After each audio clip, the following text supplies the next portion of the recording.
I'm Mitch Ladd. And I'm Matt Stevens. And this is Comic Sans Drinks.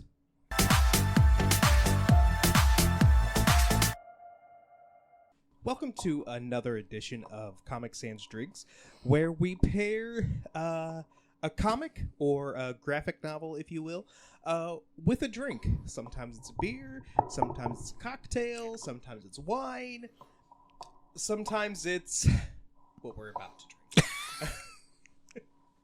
So, first off, before we get to that, we are reading House of Slaughter, The Butcher's Mark. It's the first volume in this spinoff series. Have you read? So this is a spinoff of Something Is Killing the Children. Have you read any of that or any of House of Slaughter? No, and I very much wish I had. Yeah, I hadn't read any of Something Is Killing the Children, but when this first arc of House of Slaughter was coming out, it was getting a lot of hype, and I got kind of interested in it. So I was like, okay, I'm gonna try it. We'll talk probably more a little bit about it later, but like, I went into this, and surprisingly, with it being a spinoff, wasn't very lost. No. Now, I'm sure if I were to go back and read Something Is Killing the Children, then come back to this, I am sure that a lot of things will make more sense. But, like, this did a really good job of being new reader friendly. Yeah, I would agree. I honestly don't think I realized that it was a spinoff until this afternoon when I was doing a little bit extra research on it. And I was like, I've known of the author for quite a while. I've known of There's Something to Killing the Children, and it's been on my list for a while. But I had no idea that they were connected. So, like I said, House of Slaughter, it ran for 30 issues. I think it just recently wrapped up. And like I said, it's a spinoff of Something Is Killing the Children, which is still ongoing. Something Is Killing the Children follows Erica Slaughter, who comes to a small town when monsters ravage it, killing children along the way. Erica says that she can solve the monster problem, but doesn't have the full trust of the town around her. House of Slaughter gives more insight into the House of Slaughter and its various sects. In the first arc, The Butcher's Mark, it focuses on Aaron, who ends up being Erica's rival. We see a pivotal moment in Aaron's adolescence and how it relates to his current mission. So before we get into the comic and before we get into the creative team, which we're going to talk about before we start reviewing the comic, we need to talk about what we're drinking. Please. So, first off, I knew you wouldn't be pleased with this, so I do have another beer for us to try at the break. Okay. So, our first beer tonight is Miller Lite. I'm real intrigued on how this ties together, that's for sure. So, anyone who has ever tried a beer before probably knows what Miller Lite is. So why is it one of the drinks that's being featured on this month's episode? So before I get into that, Miller Lite is a Pilsner, which is a type of a pale lager. It originated in the Bohemian city of Pilsen. In 1842, Pilsner Urquell Brewery produced the world's first pale lager. So one thing that I guess as we kind of get going here, one of the reasons that we chose House of Slaughter is because this this episode of the podcast is going to drop during Pride Month, and House of Slaughter stars two LGBT characters. I guess I should also preference, I do and probably will like kind of interchange LGBT and queer. I a lot of times think that queer is just more all encompassing. But it's got a weird stigma about it. It does. But at the same time, LGBT has a weird stigma because there are more letters that could and should be added to it. Yep. Hence again why I'm like, you know what? Queer is just easier. Anyway, so Miller Lite, it was first produced in 1975 in Chicago, after evolving from a type of light beer from Rheingold Brewing in the mid-60s. Once Miller started brewing the beer, it went to several test markets, including Springfield, Illinois. Also, fun fact, until the late 90s, the official name of the beer was Light Beer from Miller, because the packaging only used the word light. All right. So, to finally answer your question, why the hell we're drinking Miller Lite? So, when talking about, when doing an LGBT-themed episode, Miller Lite actually fits in pretty well. Like, pretty much since the beginning, Miller has been a proud supporter of the LGBTQ... It's been a proud supporter of the LGBT community, starting with sponsoring the Folsom Street Fair, as well as many other Pride events in New York. In 2000, Miller Brewing became one of the first companies to offer its employees same-sex domestic partner benefits. Since then, the company has also raised funds for local LGBT and HIV/AIDS nonprofits, and has also partnered with the Matthew Shepard Foundation, which strives to prevent hate crimes against the LGBT community. In 2021, Miller Lite began their partnership with Equality Federation to start their own Open and Proud campaign, which helps to make bars that serve Miller Lite more inclusive to the LGBT community through town halls, training guide development, and other things. In that time, they have also donated more than $400,000 to Equality Federation. So do you see how... I get it. I do. And I thought that I didn't believe that the connection was going to end at Chicago, but I didn't expect it to go that far. That's amazing. Yeah. That's one of those things, like, I kind of knew a little bit about it. Like, I knew that Miller Lite had supported, like, Pride events and everything like that, but I didn't know how extensive, their support has been. So, without further ado, let's try this for the first time. Wink, wink. I mean, it's the first time in a very long time for me. It's not bad. It's not bad. Is it going to be something that is like my favorite go-to beer? No. But especially, like, given the current climate and everything like that, gonna kind of get on my soapbox for a second. I don't know if you've heard about this, but have you heard about the whole Anheuser-Busch St. Louis Pride kerfluffle? No. Yeah. The last Pride kerfuffle I heard about was Target, so... For more than 30 years, Anheuser-Busch, which has its main factory in St. Louis, has donated a ton of money to the St. Louis Pride. Yep. This year, strangely, they have decided not to. So, I don't know that they've given an exact reason, but even if you're going to say, like, the economic, situation that they may be in would cause them to pull back, I still feel that it's weird that they decided not to donate at all. Yeah. If they had decided to donate less. Yeah. Or support in a different way. Right. Like, it would be one thing. Right. But they're just saying, LOL, go away. So I say all that because, like, Bud Light, Bud Select, that would usually, like, especially if I'm in a dive bar situation, that would usually be my go-to. Strangely enough, since then, I haven't been doing that. So, in that instance, Miller Lite could easily take that place. Yeah. I will admit, obviously, I am not much of a domestic beer drinker.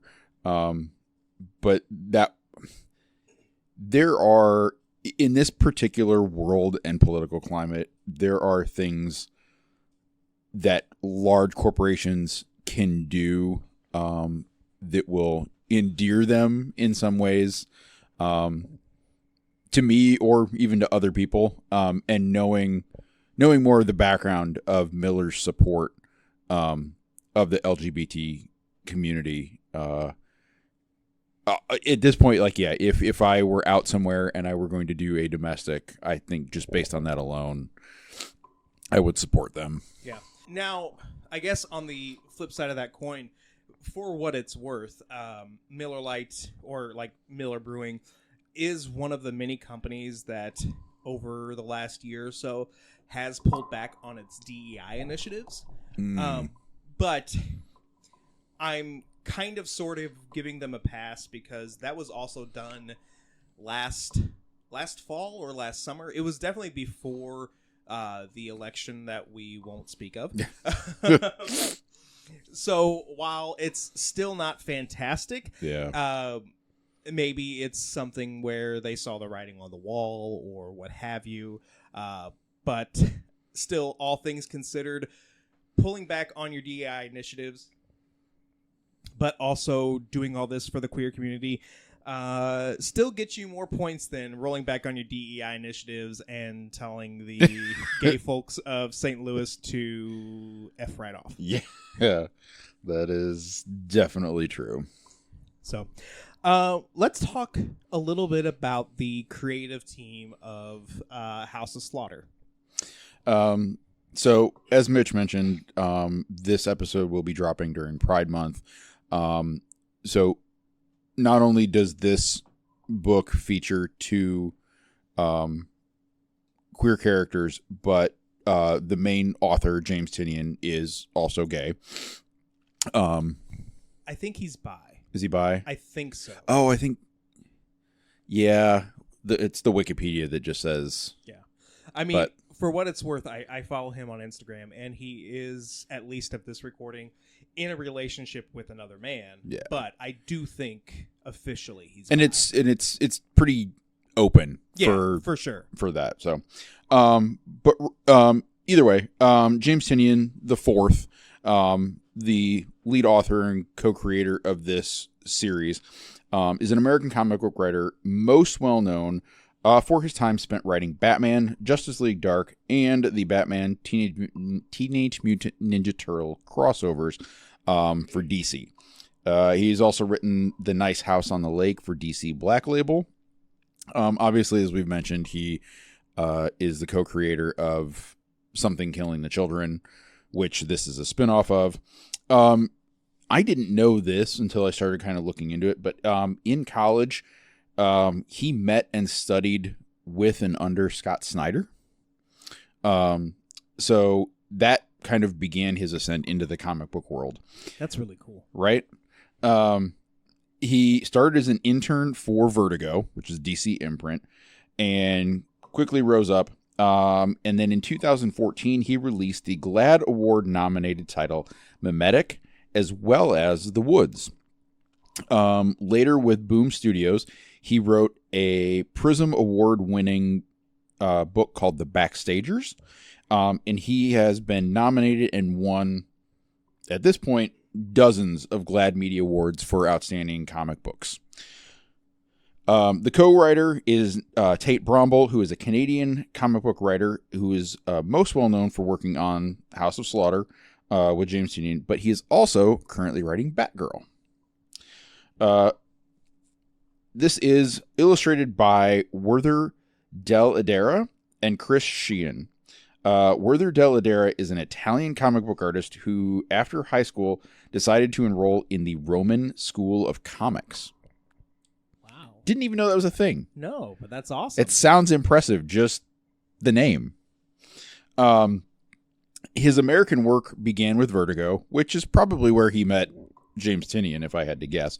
But he's also worked with Marvel titles, including The Amazing Spider-Man, Family Business, and his most likely his most well-known work is actually co-creator of Something is Killing the Children with James Tynion. Chris Shehan is an American-born comic artist who has worked on dozens of comics. Looking at his website, his list is quite extensive. It seems more like guest artist, interior work, alternative covers. But he's worked with Sainted Love, which we read for Geek Awakens. Yes. He's done a few issues of a couple of different projects with Zach Kaplan. He did a Barbaric one-shot and worked with Daniel Kraus on The Autumnal. And then as well as The Department of Truth and House of Slaughter with James Tynion. Also, he's the co-creator of the Vault comic series Nightfall. Oh, wow. Nice. Yeah, right. So this we've is basically been following his entire career. Yeah. The four main creators, artists and writers of this group are quite prolific and quite incredible. So going back to James Tynion, one of the books that you didn't mention, which is one of my favorites. I don't think I've convinced you to read it yet, but you need to. It's called Wind. I saw that one listed a number of times. Yeah. That is actually, I was so excited because he hasn't put out an issue of that in a while. And I was at the comic shop a few months ago and saw a new #1. They're wrapping up the story. It's a final miniseries and everything. Okay. So I'm like, yeah. So anyway, that's said. So all that said, let's dive into House of Slaughter. If you haven't listened to one of these episodes before, we are going spoiler heavy. I always say that I'm going to cut down on my descriptions, but then as I'm going through, I'm like, but this is important. But this is important. And then that's how I end up with a 10,000 word essay. It's fine. So, chapter 1. This chapter begins with Aaron Slaughter on the hunt for monsters. He traps a deer, but releases it. We then flash back to 15 years ago with Aaron, a black mask, being the one being hunted. He eventually is caught by the white masks, who are ready to kill. It's all a training exercise, however, and the white masks won. Their leaders, Cecilia with the white masks and Jessica with the black masks, argue over the fairness of the odds against Aaron. Back to the present, Aaron and his totem, which is a sentient stuffed animal for all intents and purposes, are investigating a house that has been attacked by monsters. Aaron finds a kid who asks him if he's going to save Charlie. In the past, Jessica is consoling Aaron while telling him that his emotions will hinder him when it's time to go on a real hunt. She then gives him some more bad news. He's now going to have to room with a new recruit, a white mask named Jace, who came from a different house in New Orleans. Per Jessica's suggestion, Aaron gives Jace a tour of the house. Jace convinces Aaron to show him a forbidden part of the house to get a glimpse of the dragon. They're caught by the white masks from the earlier exercise, Paris, Tybalt, and Helen. They're ready to finish their quote-unquote business with Aaron, but Jace stops them because Aaron is his roommate. In the present, we discover the true reason for Aaron's hunt. He's been sent to kill Jace, who Aaron says was his first love. What did you think of this first issue? There were definitely a few parts of this. This first issue is where I most noticed that not having read Something is Killing the Children leaves you a little lost. As we go through the rest of this book, there's more details, there's more information that fill out the parts of the story.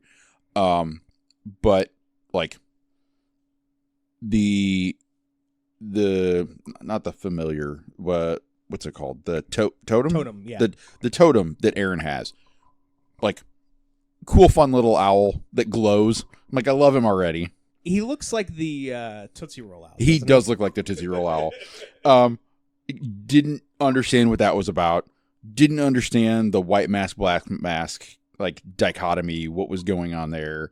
You know, you get further into this issue, and there's the, you know, they introduce Jace, and he's going to be roommates, and I'm like, I felt like I was missing something, which I obviously was, but I felt like I was missing why there is such this divide inside the House of Slaughter for the two different colored masks. And like I said, those are the kinds of things that it does kind of explain as we go further on. And I'm assuming would get more clarity with the original series. But at the same time, it wasn't enough to put me off. It actually was kind of drawing me in, because I'm like, okay, well, these are things that are going to be important that I need to figure out. So I started looking for clues, no matter how small, in, like, you know, in the panels. So I kind of enjoyed I was a little lost, but I also enjoyed kind of that, like, guessing game that it kind of put me into. The only real, I guess, problem I had with this one was that, like, the tour was great because he doesn't want to do the tour. You can tell that he's so lethargic about doing it. He's just like, oh my God, okay, here's the stupid cafeteria. Here's the library. At this point, he wants nothing to do with right, this. and you can tell, and I really enjoy that, because as, like, his malaise is just, it's just all out there. Like, it's you can see all of it. And then it gets confusing for me because, like, you don't like this kid because you don't know him. You don't want to be doing this tour. You know you're not supposed to go to this spot in the house. And with very little prodding, Jace convinces Aaron to go there. And that was, like, the one part that kind of, like, lost me a little bit. Keep in mind, he's a teenager. Whether or not, and granted, at this point in the story, we don't know what Aaron or Jace really know about their sexuality or anything like that. But he's a teenager. He was thinking with a different part of his body. Okay, I can see that, because he's like, oh, well, if I do this, then I'm cool. You know, exactly. Show the new kid that I'm actually cool and I'm not a douchebag. Okay, that makes some sense. So, that helps give some clarity to that particular point in the issue. So, there are a couple of things that I really enjoy about this first issue, and one of them is kind of like for the arc as a whole, that I didn't really appreciate the first time I read this, but reading it again, and then also, you know, doing a little bit of more research, you know, especially with Something is Killing the Children. One thing that I love is how Erica, who is the main character in Something is Killing the Children, basically has a cameo, like a couple of cameos. She might speak, but if she does, it's only a couple of lines. Yeah. Another thing that I really liked is how that very first scene where, you know, that deer is trapped, but Jace releases it because basically it's showing that while he is a killer in that he hunts monsters and all this kind of stuff and is ready to kill Jace, it shows that he's not a killer in the sense of, you know, he'll just kill for the hell of it, you know? But yeah, kind of like with what you were saying, this issue, like, yeah, there were definitely a few things where I'm kind of like unsure of why things are happening the way they're happening, especially with that whole white mask versus black mask thing. I did kind of like, whether or not it's right, I did kind of fill in my own blanks. And just that, it's kind of it's a rivalry. It's maybe it's more of a bigger, like, rivalry isn't quite the right term because of how brutal things can be between the different sects of the house. But at the end of the day, that's what it is. Also, Helen and the twin girls, they are creepy AF, which we'll talk about more later. Yeah. There's another scene where it's, oh my God. So moving on to chapter 2. In the present, Aaron tries to sneak up on Jace, but is unsuccessful. However, Jace isn't looking to fight. We then see a child who has survived a car crash. His parents weren't so lucky.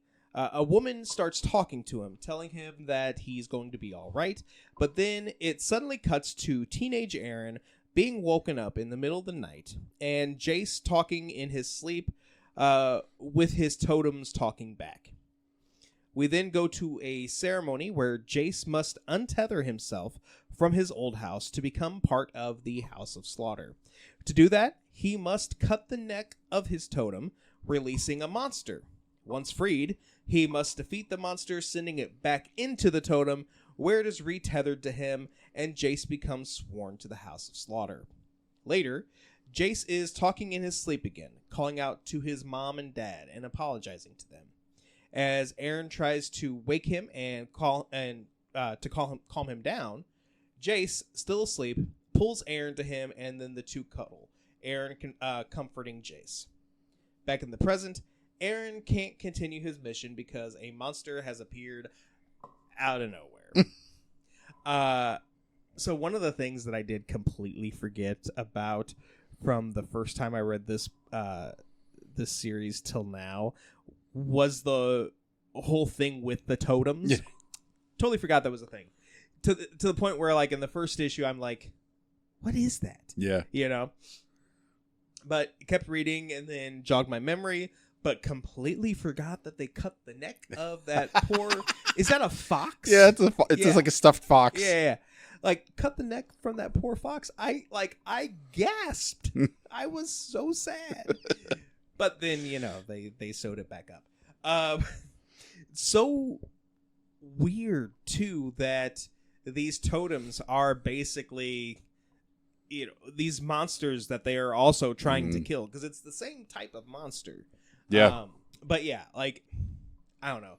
At this point in the story, like, I really do enjoy seeing, like, this almost kind of back and forth between the present and the past, to see how, what happened 15 years ago is still affecting, these adults today. Yeah. So, what were your thoughts?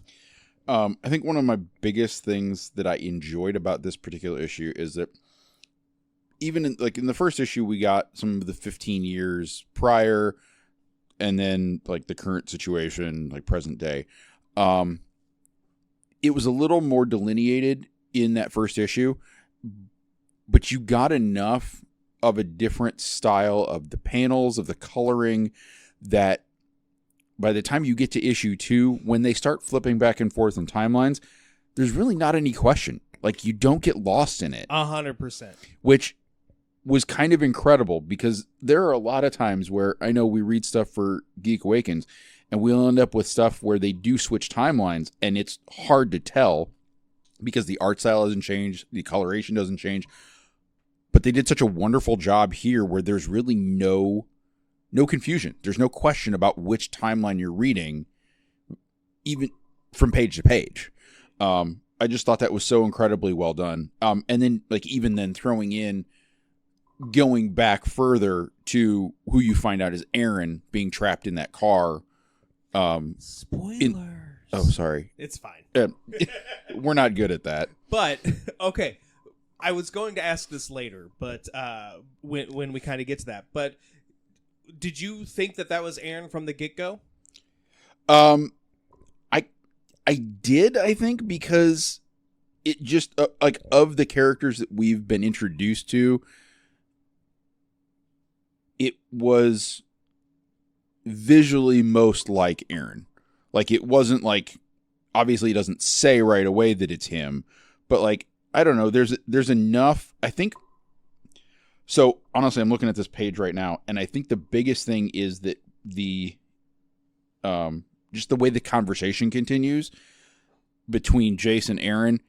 Aaron, like, Jace says something, Aaron continues the conversation, but it's Aaron, but it's the kid in the car continuing the conversation. So, like, almost that conversation doesn't miss a beat, but you've gone back in time. And I think that's why, because, like, the way that the conversation was unfolding, the response, like, Jay says something, the response would be from Aaron, and that's the next line that's said on those pages is from Aaron. So I think that's just kind of like, I don't know. I think I unintentionally put that together.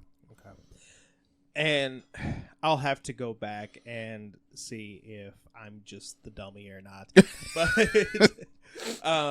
But yeah, but like when you see that scene, and then when it cuts to Aaron kind of like waking up, at first it's like, okay, he's being woken up from, you know, a nightmare or whatever. But then I then read it as, you know, he was woken up from Jace, you know, talking in his sleep and everything, and he's calling out to his mom and his dad and everything. So I thought that it was Jace. Okay. And, you know, maybe it's just because, you know, like, I latched onto that, so any other hints that you saw, I purposely ignored.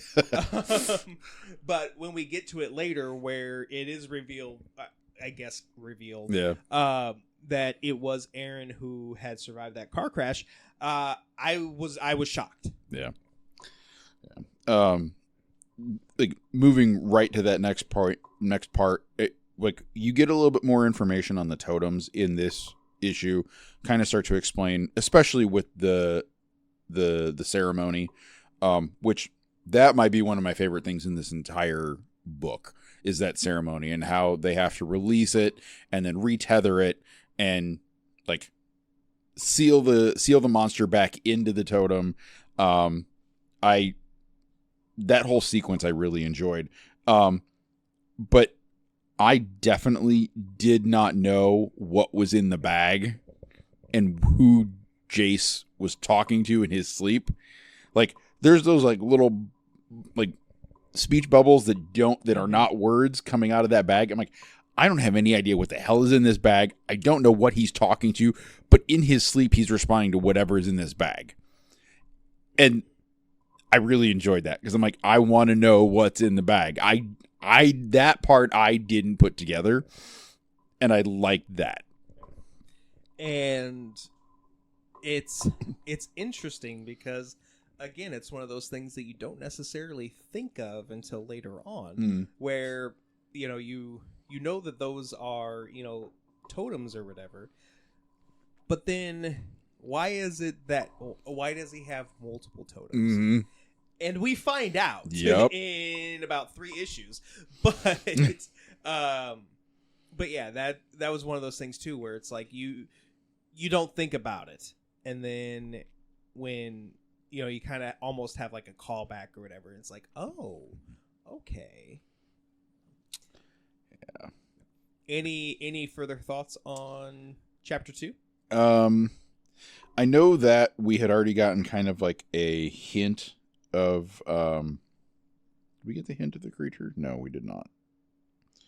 I was trying to remember if we saw. We do not. Scratch that. I'm already loving the creature design, like the monster design for this.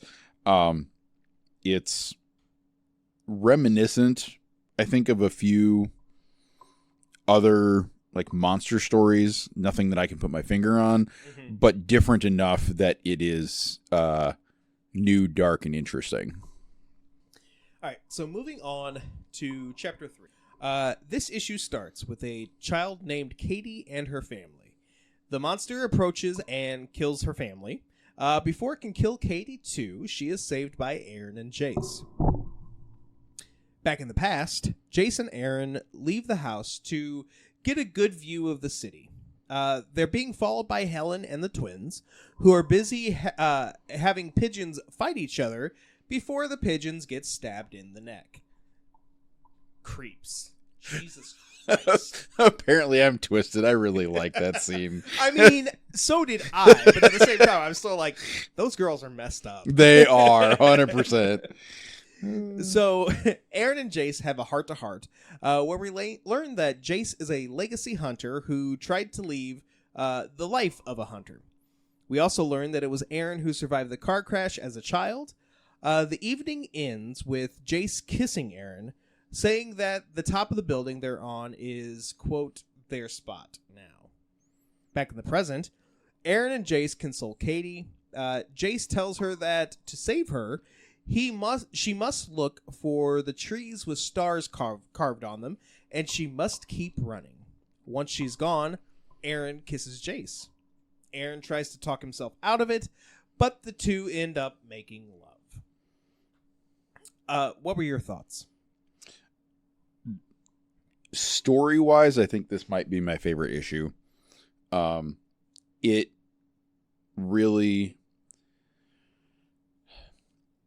It shows the struggle that Jace and Aaron have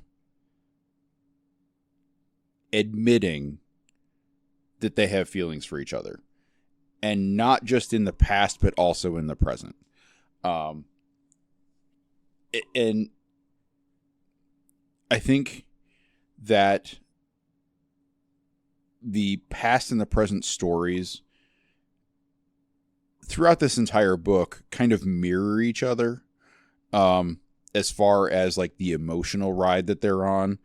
But this one in particular, like you can see the trajectory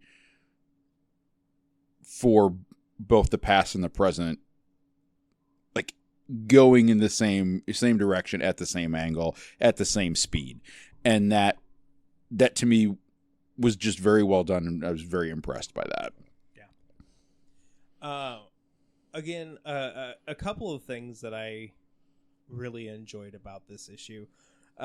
First, I feel terrible for the kid, but like when Katie is like holding her dad's hand / arm just his arm. Yeah. And spoiler alert, the rest of the body is not attached to the arm. Nope. Just imagine like being a child in that situation. Like she's gonna be messed up for life. Oh yeah, absolutely. Yeah.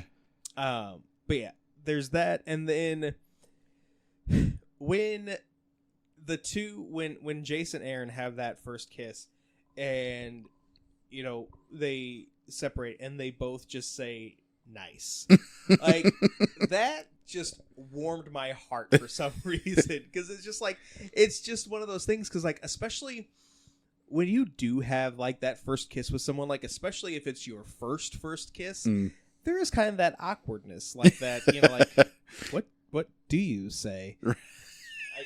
I guess really nice is the best thing for it. It's a good response.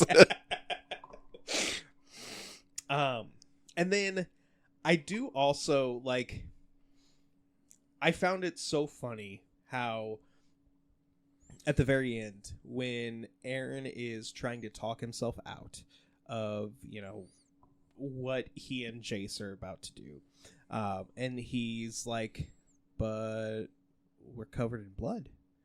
And Jace is just like, shut up. Yeah. And he says something, Aaron says something else too. I don't remember what it was. But then Jace still is just like, no, shut up.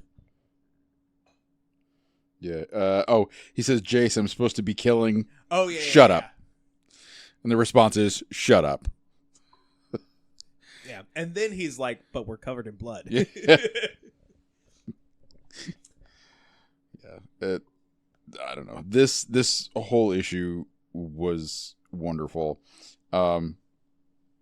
Being the Chicagoan that I am at heart, I also have to give huge credit to the artists. I wasn't 100% sure where this was taking place, and they get to the top of that building, and they're sitting there, and I'm like, I know where they're at. I know which buildings those are. It's like, we're looking at the Chicago River. I'm like, wonderful. Like, it was just great, at least, like, for me, again, as a Chicagoan, like, to be able to look at that and know where they're at without them having to just say, like, explicitly. And I appreciate you saying that, because when I was reading it, at first, I didn't really pay any attention to it. But then, I don't remember if it's Jace or... I think it's Aaron. Because he asks Jace, like, later on, like, why he, like, came back to Chicago or something like that. So then that's when I was like...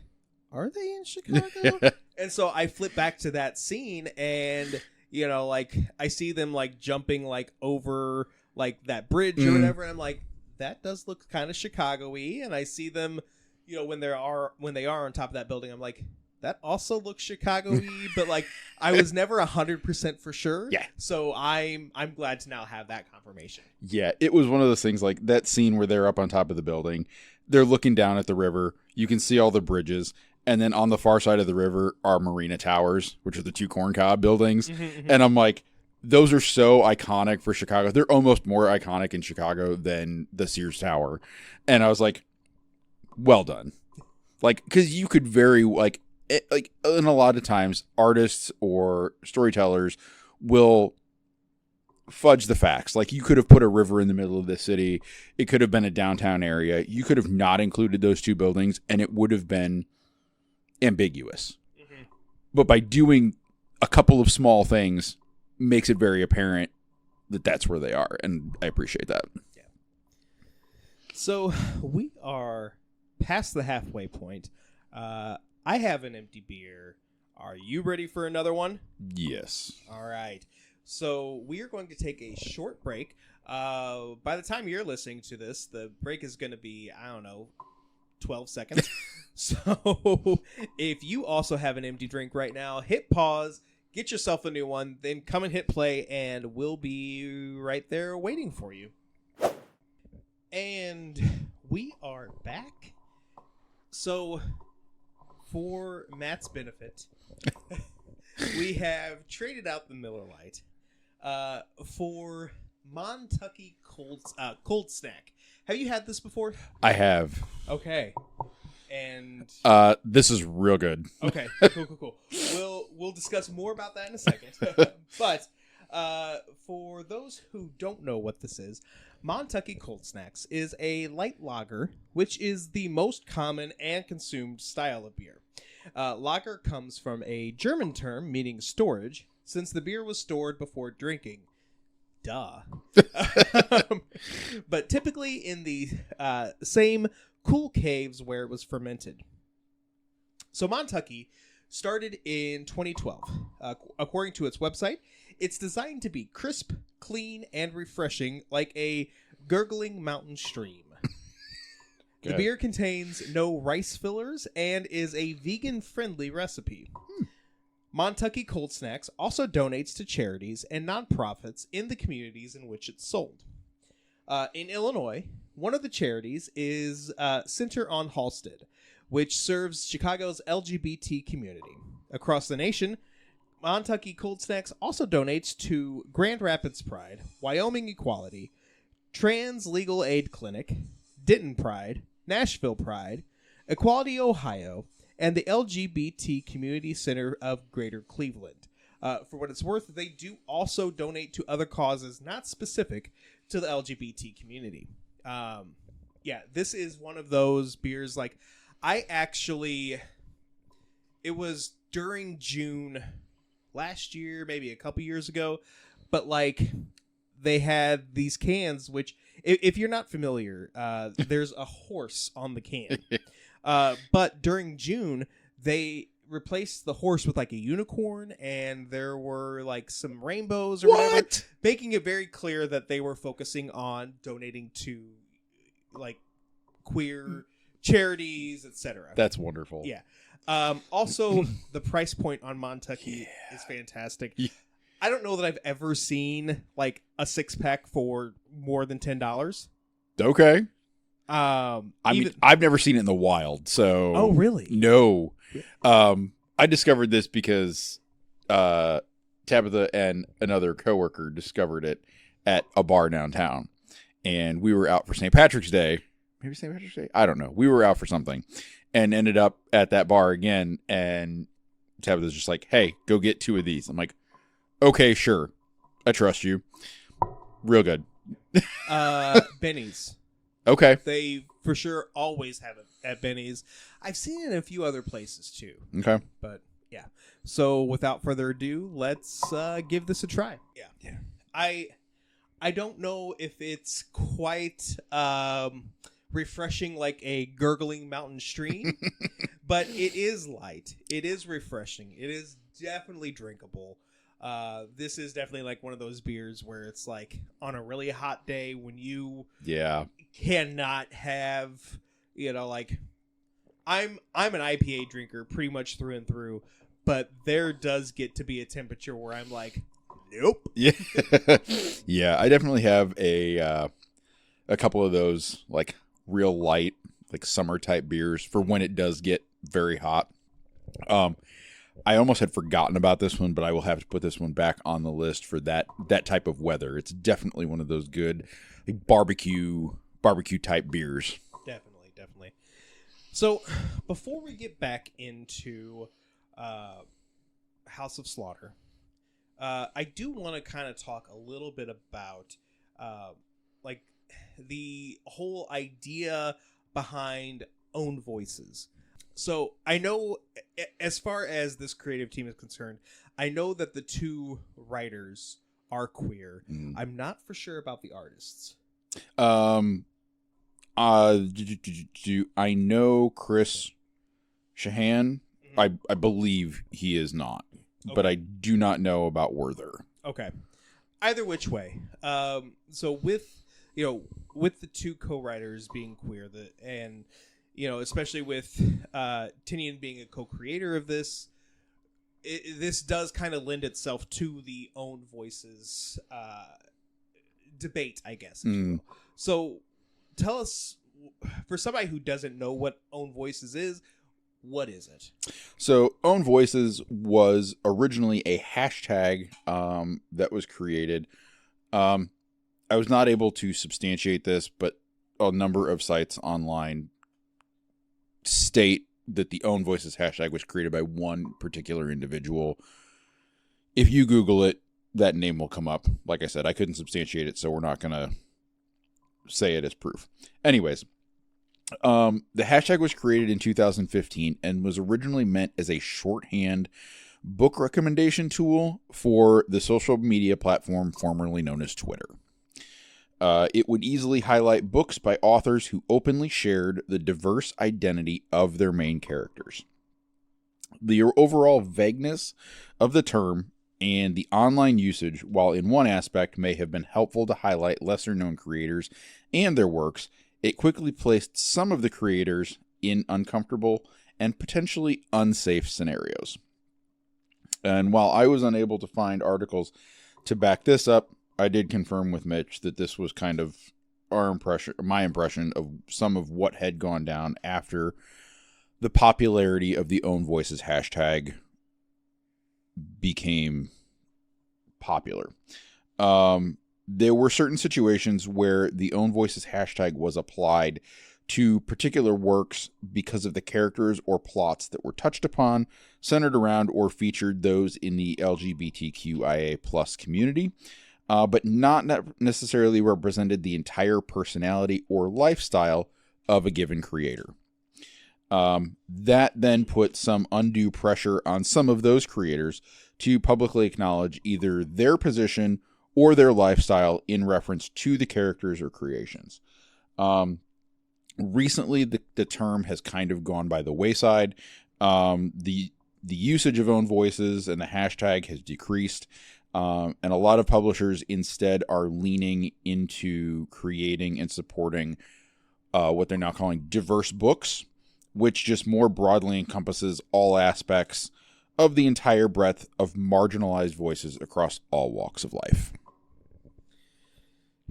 So, I have a kind of conflicted view of own voices, but I kind of want to get your view of it, as a straight white male, aka the enemy. The ally. I am the ally. Yes, I am kidding. In all honesty, like, you are honestly probably one of the best allies that I know. So, well, thank you. Yes, but what is your take on own voices? A lot of it really does come down to, initially I felt like it was meant to be a very positive thing. It was meant to highlight, it was meant to showcase, it was meant to give light to characters and creators and stories that were both underrepresented and primarily, when it was initiated, LGBTQIA stories. I do think that after it kind of came out, no pun intended, there were some situations where it was applied to a character. So, like, I like I said, I don't have any specific stories or recollections of exact events, but I feel like there were situations where, like, an African American author who was gay created a white bisexual character, and then that story was released. It was well thought out. It was well received. It ended up with the Own Voices hashtag attached to it, and all of a sudden, that author, who was not necessarily bisexual or white, was forced to defend their position as a creator, instead of just celebrating a story of a marginalized or underrepresented part of the community. Yeah.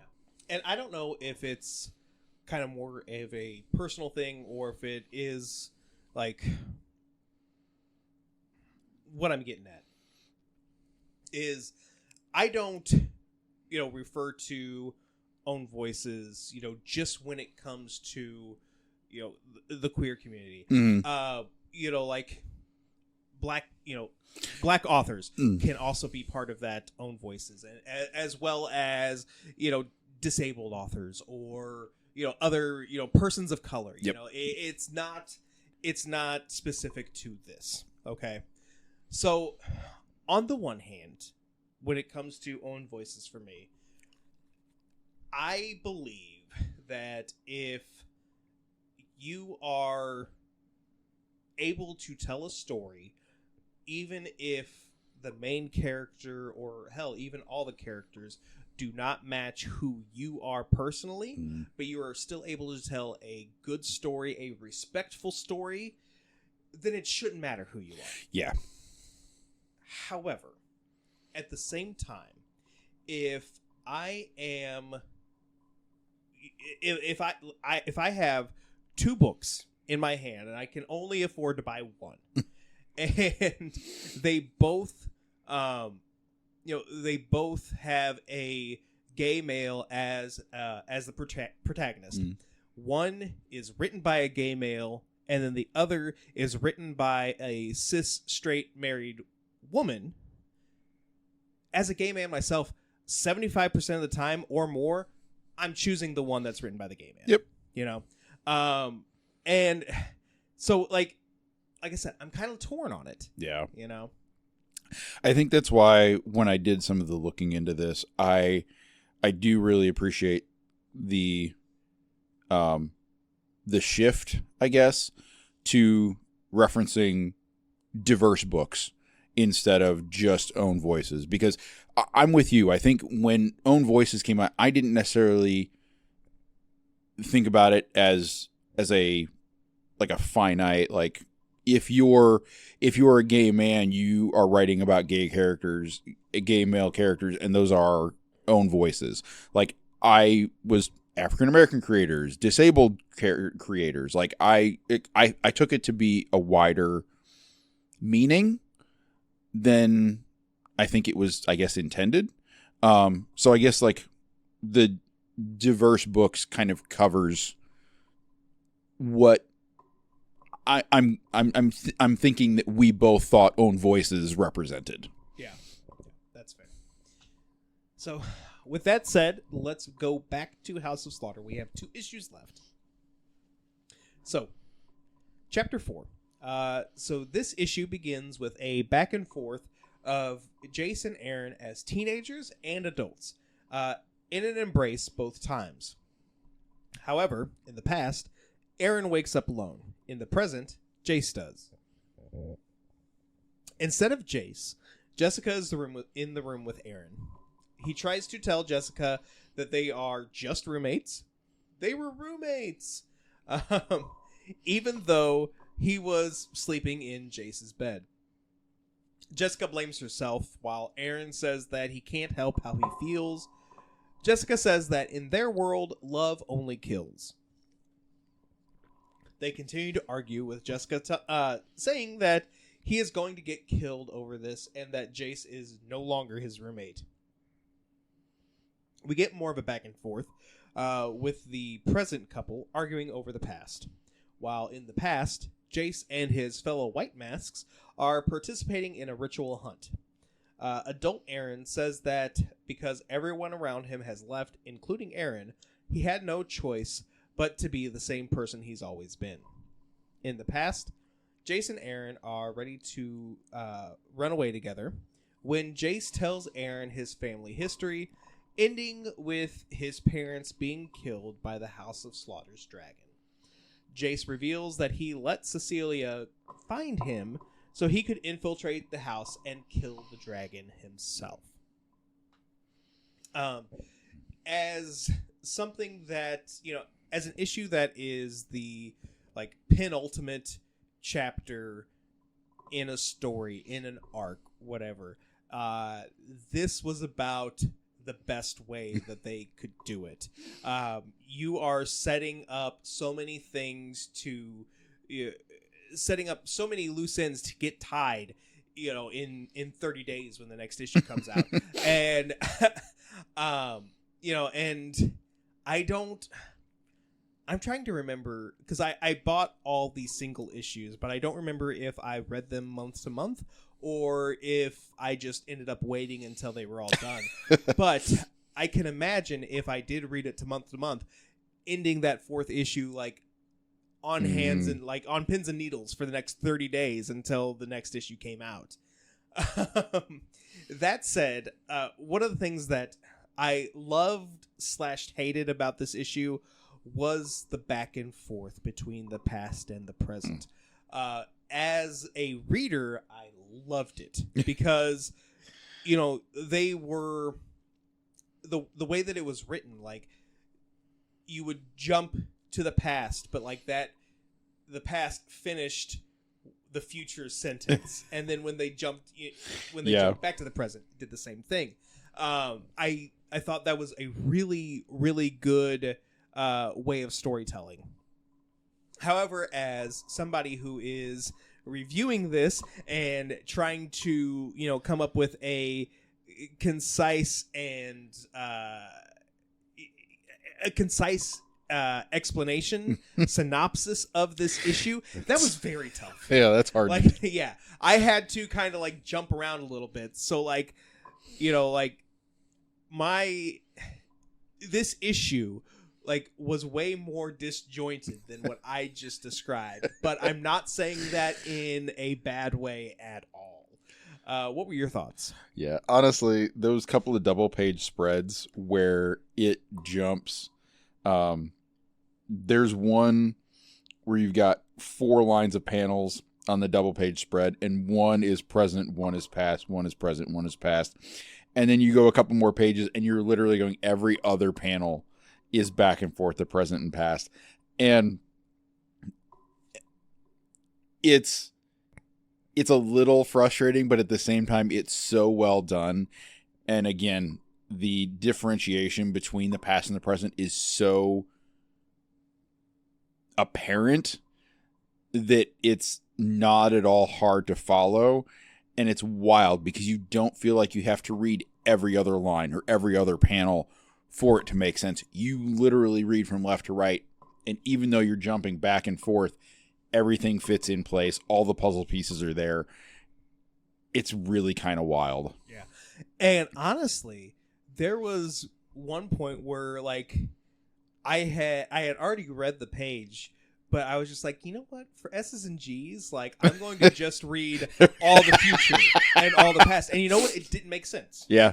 Like you had to jump between timelines or whatever. And again, like I said, as a comic book fan, that was so well done. That was such a great way to tell the story. Yeah. Yeah, it was wonderful. The other thing that I really enjoyed, but brought up some huge questions for me, is that short little flashback to Jace in New Orleans growing up. That looks like it was a long time ago, dude. It does not look like it was 30 years ago or whatever from the present day. Because if you're going to jump, 15 from when they're like teenagers at the House of Slaughter to them meeting in the woods, like this looks like it was a long time ago. So now I'm questioning if these hunters from the House of Slaughter or the Butcher House where Jace came from, do they have extended lifespans? Now I got another question that I don't have an answer to, but I'm invested. I honestly didn't even appreciate that. I'm gonna have to go back and look at it. And I think part of it is because it's those 2 pages are in a sepia tone, so it feels like an old time picture, and maybe it's not, but maybe it is. Like that sepia tone makes me feel like it's like a picture you found in grandma's house. Yeah. And I'm going to have to keep reading because I need to know. All right. So the final issue, we begin with adult Jace. I do want to preface this. There is a lot more of the back and forth. So again, I am not necessarily giving the synopsis in the same order in which the comic was presented, just so you know. So we begin with adult Jace showing Aaron what is beyond the stars, while adolescent Jace has released a monster from his totem and he confronts the dragon. What is beyond the stars is a refuge that Jace built for children who has survived the monster attacks. In the past, Jace releases more monsters throughout the House of Slaughter, with other members of the house trying to fight them to varying degrees of success.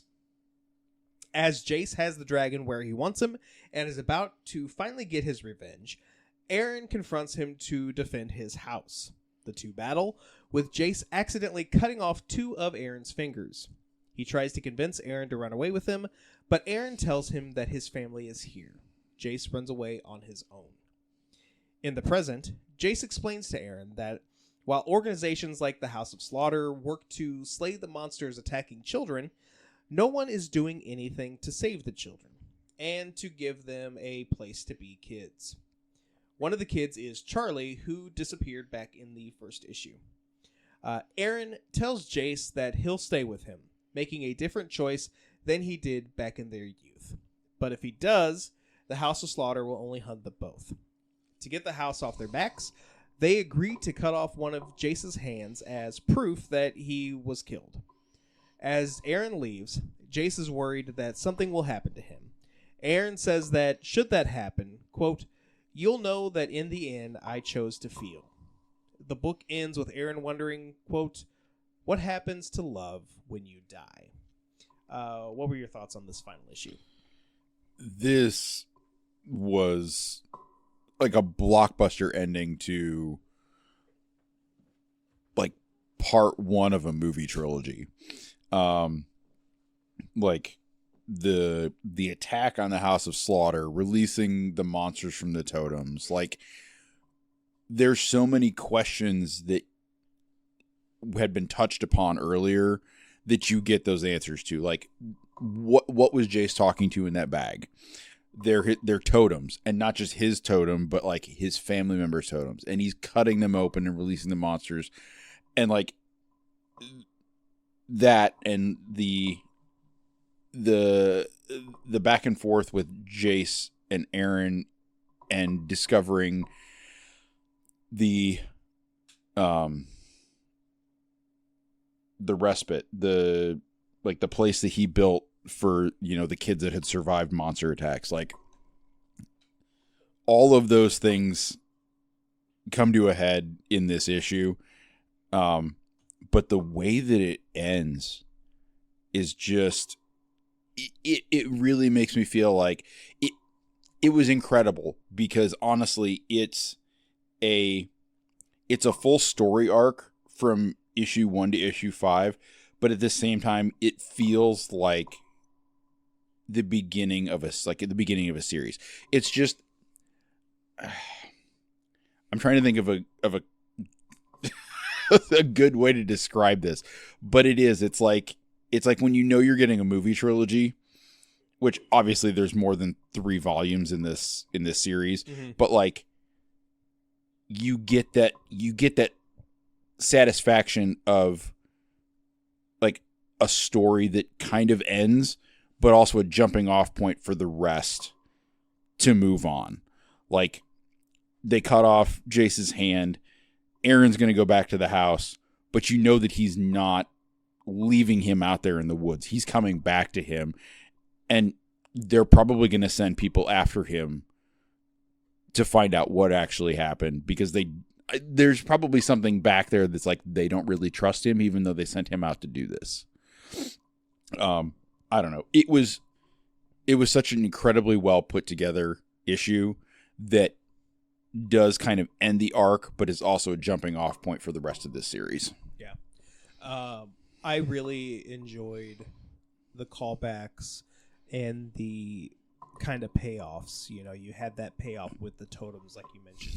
But then there was also, like, in that first issue, there was that kind of like, at first, it's a throwaway line, like, are you going to find Charlie or whatever? And then, yeah, he finds Charlie. Charlie is A-okay. But yeah, I don't know that I have much more to say than what you've covered / what I've already said about this issue. But you are right. Like, this does tie everything up really well, but at the same time, it's like, if you want to keep going, you can. Yeah. And you will. So I guess before we go into our ratings, I guess that does, lend itself the question: do you see yourself continuing on with House of Slaughter / do you see yourself going to Something is Killing the Children? It brings me to a moral dilemma is not the right exact phrase, but it's definitely a dilemma. Because I'm gonna keep reading, but do I go back and read Something is Killing the Children, or do I keep going with House of Slaughter and then go to Something is Killing the Children to fill in the blanks? Interesting. Because we now know enough about the House of Slaughter, the Butcher House, Jace, Aaron, the monsters, the dragon, like all of those things. We know enough about those things where you can very, very, very easily keep going with this series and enjoy it, and not have to go back and read Something is Killing the Children. But then it begs the question, are there things you're going to pick up that you didn't know about if I go back and read Something is Killing the Children first? Yeah. I don't know. and I don't know if this is something that I will revisit. As much as I loved this arc, I'm saying this for a couple of different reasons. The first, full stop. When the single issues were coming out, I picked up issue 6. When I read issue 6 and realized this had nothing to do with the first 5 issues that I had read, I was like, I'm not interested, because I was so invested in Jace and Aaron, and I needed to see where, what happens. So there's that. There's also just the fact that, like, as we've talked about definitely in, on the main podcast, and this was one of the reasons why we almost didn't choose this one. Horror comics are not usually my bag. This is definitely an outlier because, much like with 8 Billion Genies, like, part of me wants to keep these single issues out to reread them one more time before they go back into their home. But at the same time, it's like, I don't know if I've got it in me to start with Something is Killing the Children, and to deal with that much horror. And then also, I don't know how much of a spoiler this is, because I don't even really know how much of a spoiler it is. But in doing research for tonight, I do know in future issues of House of Slaughter, at least Jace comes back. Okay. But the way that the descriptions are written, I don't know that there is a happy ending for Aaron or Jace. No. Or for Aaron and Jace. So I kind of want to just leave this in the mini series that it is, and I'll make up my own ending where Aaron comes back and everybody's happy and they raise all those kids together, and it's just wonderful. And there's like sunshine and rainbows and puppies and all that shit. Knowing that issue 6 switches characters. Oh, no, I don't know. But that said, I don't know. I didn't go past issue 6. Yeah. I don't know if issue 7 brings back anybody else or, whatever. Right. All I knew was that, like, oh, Aaron's not in this? Okay, Which, bye. Also, it's different to read it as a bind-up than it is in, like, single issues, because that's... Like, I agree with you. Like, if I had been picking this up single issues, and there was a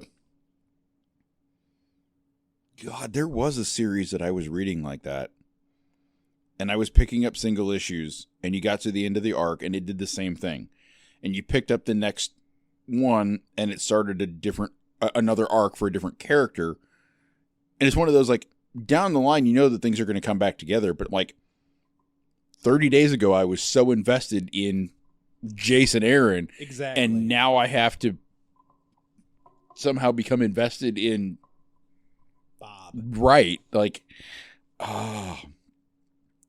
it kind of feels to me like,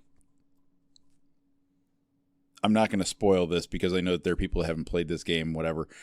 There's a point in Last of Us 2, the video game, where one character dies and the perspective changes, and the second half of that game is from a different perspective. And it all comes back together at the very end of that game, but you have to fight through the second half of that game, or I did, in order for it all to, like I can't come up with a better example than 6440 in St. Louis, where, like, it splits and comes back together again. Like, Like you're going and you can see the arch. You're going to St. Louis. You know where you're going, and all of a sudden everything splits off, and you know it's going to come back together, and you're going to end up downtown. But I don't want to take this route. I wanted to take that route, and I don't know if I can deal with it till I get there. And especially when the GPS is telling you that you should have taken the other one. And you have that freak out moment. Yeah. Anybody who has driven into St. Louis from I-55, you know exactly what we're talking right? about. Oh, I don't know. I don't know how I feel now. I'm going to have to go home and examine my life and figure out which path I want to take.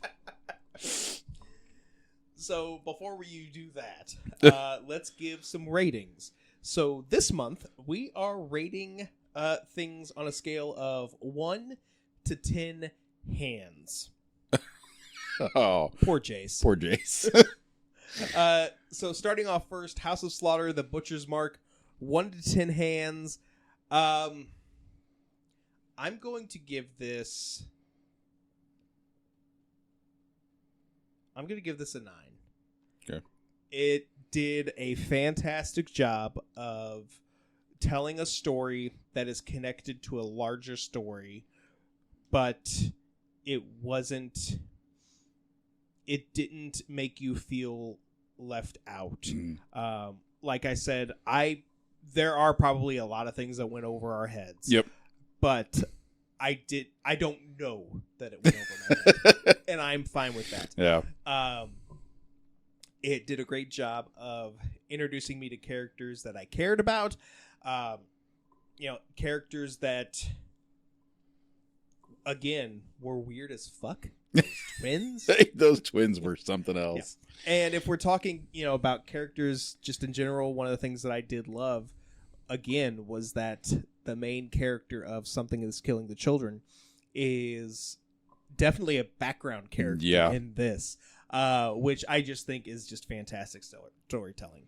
And again, going with the back and forth between the past and the present, sometimes between panels, great storytelling.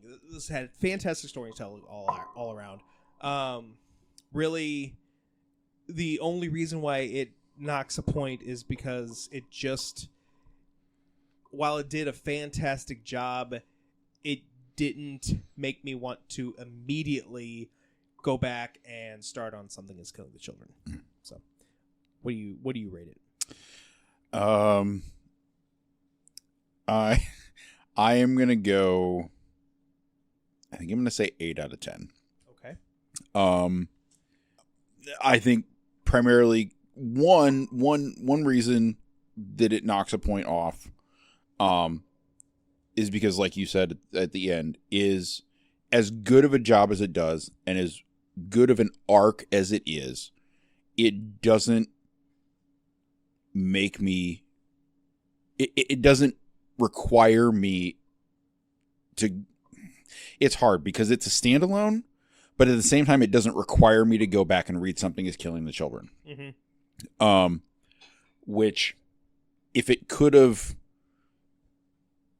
been as cohesive as it was, but still draw me into that other series inexplicably and without question, that point would not have gone. The other thing is that the questions from the first issue, the black masks versus white masks, the different houses, that would have led me back into Something Is Killing the Children, they're not glossed over, but they become less important to Something Is Killing the Children as this arc goes through. If those questions in issue 1 had been brought up in issue 5, it probably would have pulled me into Something Is Killing the Children, and it would have been a 10 out of 10. Yeah. I think it's kind of those two things that detract from the 10 out of 10, that I would say 8 out of 10. All right, let's talk about the beers. First off, Miller Lite. 1 out of 10 hands. I'll give it a 5. It's 5. It's not bad. It's not. I don't know. I'm a beer snob, so that's hard. But, for being a domestic, it's probably one of the better ones that I would still pick up. Yeah. I'm gonna give it a 7. There was definitely a time when I would hate to drink Miller Lite. Yeah. My go-tos were Bud Light and Coors Light, and honestly, it was kind of because they tasted very similar, whereas Miller Lite has a different taste to it. That said, drinking it tonight, it has, for a domestic, it has a good flavor. Kind of like what you were saying, like, is this going to be my go-to? Absolutely not. Yeah. I will always go for, something with a little more bite, with a little more flavor. However, next time I'm at a dive bar that doesn't have IPAs or, whatever, Miller Lite will do just fine. Thank you. So, Montucky cold snacks. Surprisingly, I'm going to give this a 6 out of 10. Okay. While I do enjoy this, having this one tonight, like I said, it's been probably about a year since I've had this, and I don't remember having the aftertaste that I'm having with this. Okay. It's not necessarily bad, but it's distracting. Okay. That said, would still happily drink this again because, like I talked about earlier, very good price point. And, again, from a social aspect, with both Miller Lite and Montucky, from a social aspect, it feels good because it's kind of like they're giving back. So it's kind of like you're giving back by your alcoholism. So what are your thoughts? I'm going to give Montucky an 8 out of 10. I'd only had it one or two other times. I'd forgotten how much I do really enjoy it. The price point is a bonus. The charitable contribution is a bonus. It's light. It is a good summer beer. I feel like it's a barbecue beer, one that you could definitely put back quite a few, grilling out in the backyard. I know that there is a little bit of, I guess, that aftertaste, but to me it feels like a little bit of a lime or a little bit of a lemon like hint to it, and I'm here for that. Yeah. No, that's fair. And like I said, it's not a bad aftertaste. It's just like you're there longer than I want you to be. It's fine. So with that, that's going to wrap up the Comic Sans drinks for June. We will be back in July. We're going patriotic. I don't know exactly what we're going to do yet, but, USA. Yeah. I was going to bring up the possibility of doing Civil War, but maybe not. So with all that said, we'll see you next time. Until then, drink responsibly. We'll see you in the funny pages.